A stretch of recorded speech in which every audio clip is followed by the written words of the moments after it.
कि अपनी सोच बदलनी चाहिए।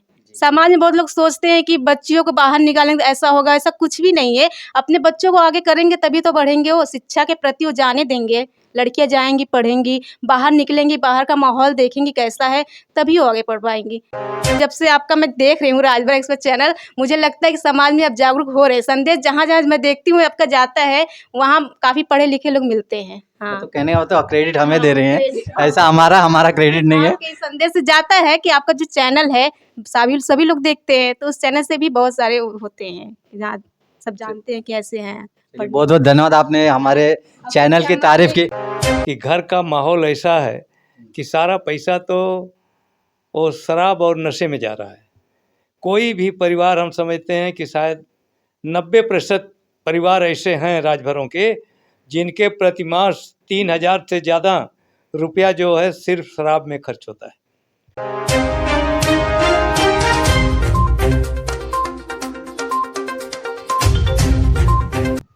नमस्कार दोस्तों, राजभर एक्सप्रेस में आप लोग का तहे दिल से स्वागत है। आज बात करेंगे हम शिक्षा के बारे में और इस समय हम मार्टिनगंज में हैं और हमारे साथ है दामिनी राजभर जी, जो पीएचडी कर रही हैं भूगोल में।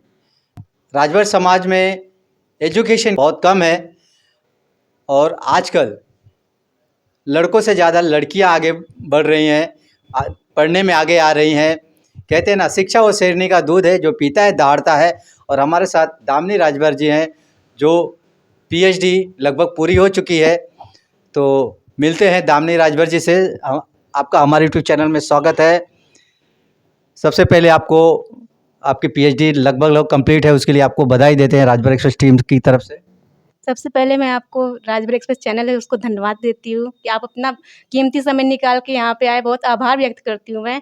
और पीएचडी जो मैं कर रही हूँ, ये मेरा मेन पर्पस था वो करने का। और मेन तो बाबा जी हैं, सपोर्ट करते हैं। इनका मेन सपना था कि मेरे घर में कोई डॉक्टर डिग्री हो, तो इनके कारण ही मैं ये सब कर पा रही हूँ। बाकी सपोर्ट मिलता है फैमिली वालों का। तो शादी होने के बाद कुछ ऐसा हुआ कि हम वहाँ पे काम हो नहीं पा रहा था। तो जब फैमिली सपोर्ट करते सब कुछ काम हाँ आसान होता है।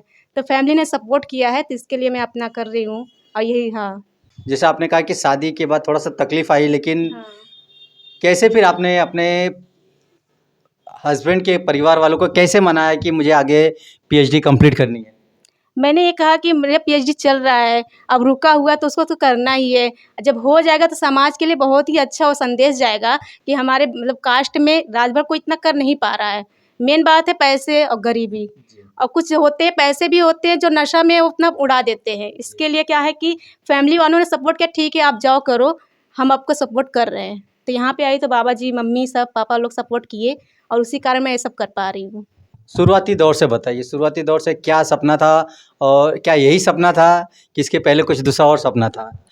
सपना तो मेरा यही था, लेकिन आगे क्या कि बाबा जी का भी सपना था कि पीसीएस का मैं तैयारी करूं। तो मैंने 3 महीने तक तैयारी किया यूनिवर्सिटी में, वीर बहादुर सिंह पूर्वांचल यूनिवर्सिटी। वहाँ पे 3 महीने अप डाउन करके मैंने तैयारी किया।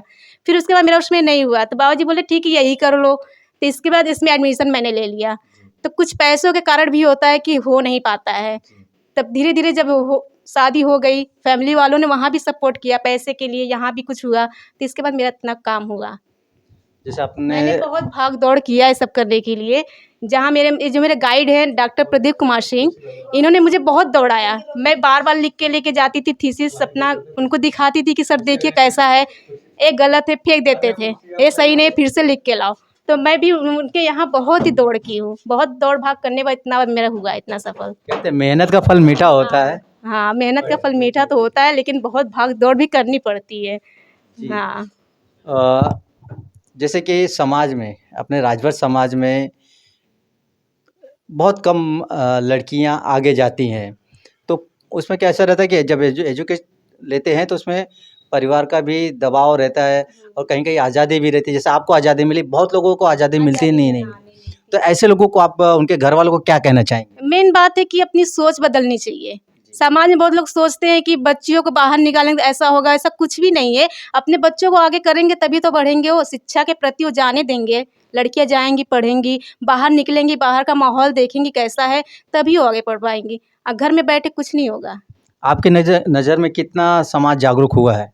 मेरी नज़र में समाज धीरे-धीरे जब से आपका मैं देख रही हूँ राजभर एक्सप्रेस चैनल, मुझे लगता है कि समाज में अब जागरूक हो रहे हैं। संदेश जहाँ-जहाँ मैं देखती हूँ आपका जाता है, वहाँ काफ़ी पढ़े-लिखे लोग मिलते हैं। हाँ। तो कहने का मतलब क्रेडिट हमें दे हाँ, रहे हैं, क्रेडिट ऐसा हाँ। हमारा क्रेडिट नहीं है। आपके इस संदेश से जाता है कि आपका जो चैनल है, सभी सभी लोग देखते हैं, तो उस चैनल से भी बहुत सारे होते हैं, जहाँ सब जानते हैं कि ऐसे हैं। चलिए बहुत-बहुत धन्यवाद, आपने हमारे चैनल की तारीफ़ की। फैमिली वालों को एक हमारे ब्रदर इन लॉ है देवर, उन्होंने भी सीजीएल कंप्लीट कर लिया है, पास कर लिए हैं। उनकी भी असिस्टेंट प्रोफेसर गृह मंत्रालय में हो गया है। क्या हाँ। बात! तो बधाई देते हैं, हम हाँ। उनको भी बधाई देते हैं, आपको एडवांस में बधाई देते हैं, आपका फ्यूचर अच्छा हो। सब ऐसे एजुकेटेड अगर फैमिली रहेगी तो सब अच्छा है। हाँ, अब शिक्षित दाद परिवार होना चाहिए। अब दादाजी से पूछेंगे कि जैसे दामिनी जी ने कहा कि आपका सपना हाँ। इन्होंने पूरा किया, शायद इनका सपना कुछ और रहा, लेकिन ये भी कह रहे हैं कि दादाजी का सपना पहले ज़रूरी है, तो दादाजी का सपना इसीलिए आपको मैं बाबा जी को ये डिग्री बाबा जी को ही देनी चाहती हूँ। मेरी डिग्री नहीं है, बाबा जी की है। क्या उनका कहेंगे सपना क्या कहेंगे सर?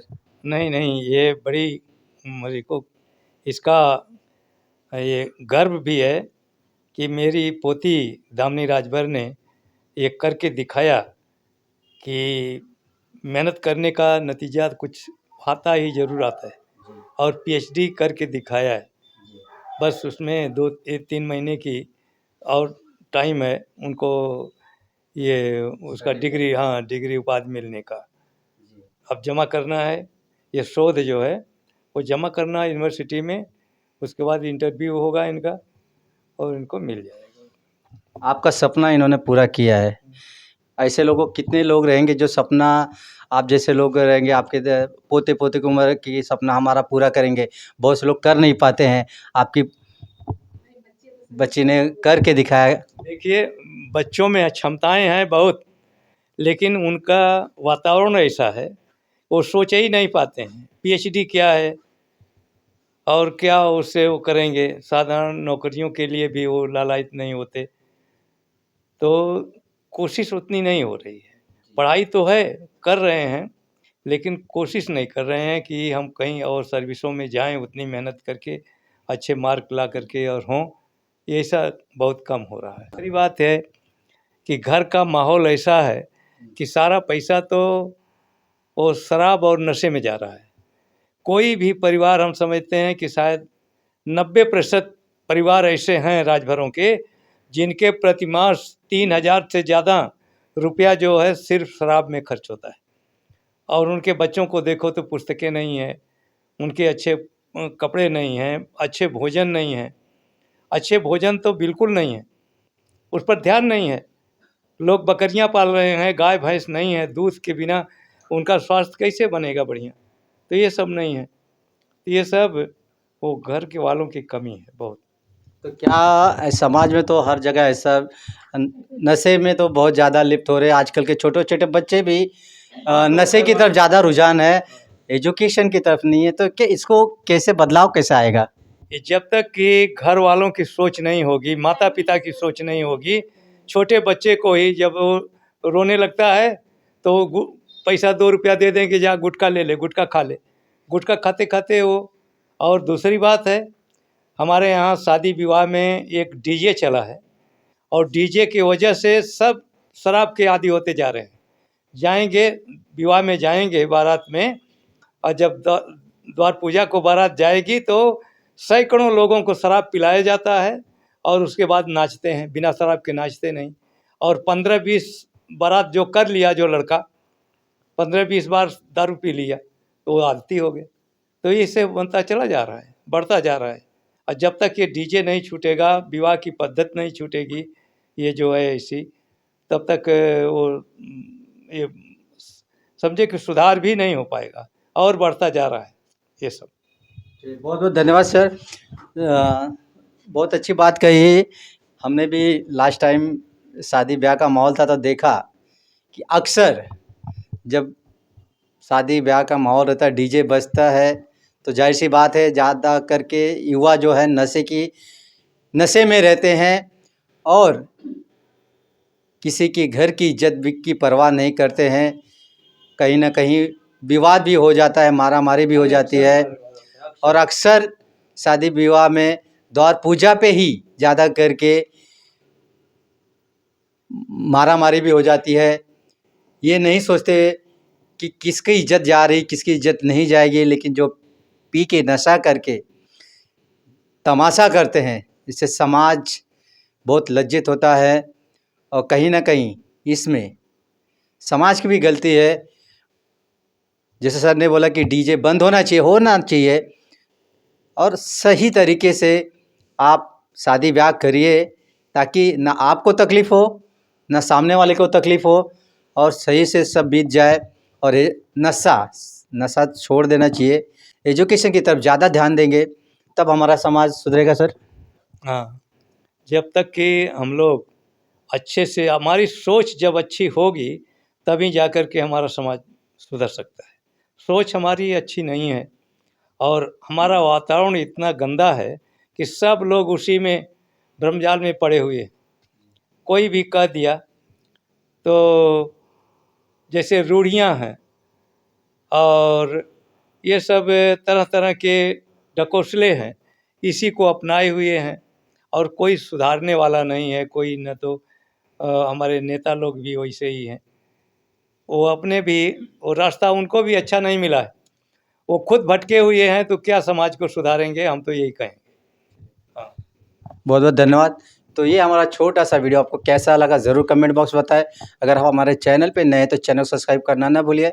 ज़्यादा से ज़्यादा आज एजुकेशन का ज़माना है, तो इतना एजुकेशन लीजिए कि आपका रोजी रोटी चल सके।